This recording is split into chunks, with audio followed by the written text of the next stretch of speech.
Hi అండి, అందరికీ నమస్కారం. నేను మీ Tejashree. Welcome back to our channel Prakruthi lifestyle. ఈరోజు వీడియోలో కర్డ్ రైస్ని ఎలా తయారు చేసుకోవాలో చూపించబోతున్నానండి. కర్డ్ రైస్ అంటే ఏంటి? అన్నంలో పెరుగు కలిపేసుకోవడం అంతే కదా అనుకోకండి, అది దద్దోజనం అవుతుంది. కానీ ఈ కర్డ్ రైస్ రెస్టారెంట్ స్టైల్లో స్పెషల్గా చేసి చూపించబోతున్నాను. క్రీమీగా హెల్దీ కర్డ్ రైస్ని ఎలా చేసుకోవాలో చూసేద్దాం. ఫస్ట్ ఒక గిన్నెలో 1.5 కప్పు దాకా అంటే ఒక గ్లాస్ బియ్యాన్ని వేసుకొని అందులోకి నీళ్లు పోసుకొని బియ్యాన్ని బాగా కడుక్కోండి. ఇలా 2 సార్లు శుభ్రంగా కడుక్కున్న తర్వాత నీళ్ళన్నీ వంచేసి ఇప్పుడు 6 కప్పుల దాకా నీళ్లు పోసుకొని కొంచెం ఉప్పు వేసుకొని తర్వాత ఈ గిన్నెని స్టవ్ మీద పెట్టుకొని రైస్ ఇలా మెత్తగా అయ్యేంత వరకు ఉడికించుకోండి. ఇప్పుడు తాలింపు చేసుకోవడానికి స్టవ్ మీద ఒక చిన్న ప్యాన్ పెట్టుకొని అందులోకి 2 టేబుల్ స్పూన్ల దాకా ఆయిల్ వేసుకోండి.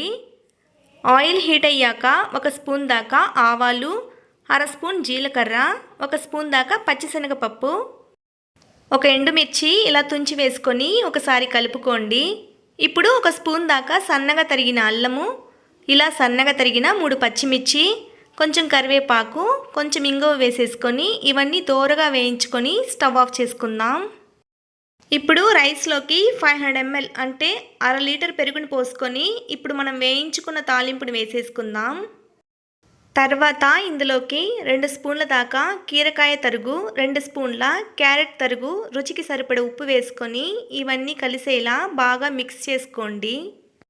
ఇప్పుడు ఫైనల్గా సన్నగా తరిగిన కొత్తిమీరను వేసుకొని సర్వ్ చేసుకుంటే మన creamy and healthy curd rice ready అయిపోతుందండి.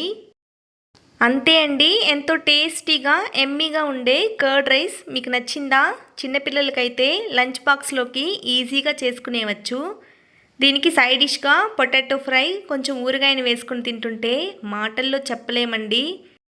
అలాగే ఈ పొటాటో ఫ్రైని ఎలా చేసుకోవాలో ఆల్రెడీ మన ఛానల్లో పోస్ట్ చేశానండి, ఒకసారి విజిట్ చేసి ట్రై చేసి చూడండి. కీరకాయ క్యారెట్ని వేసాం కాబట్టి కమ్మటి రుచితో కడుపుకు చల్లగా ఉండే ఈ కర్డ్ రైస్ని మీరు కూడా ఒకసారి ట్రై చేసి మీకు ఎలా కుదిరిందని నాతో కమెంట్లో షేర్ చేయండి. ఈ వీడియో కనుక మీకు నచ్చినట్లయితే లైక్ చేసి సబ్స్క్రైబ్ చేసి మీ ఫ్రెండ్స్ అండ్ ఫ్యామిలీతో షేర్ చేయండి. Thank you for watching. Next వీడియోలో మరొక రెసిపీతో మళ్ళీ కలుద్దాం.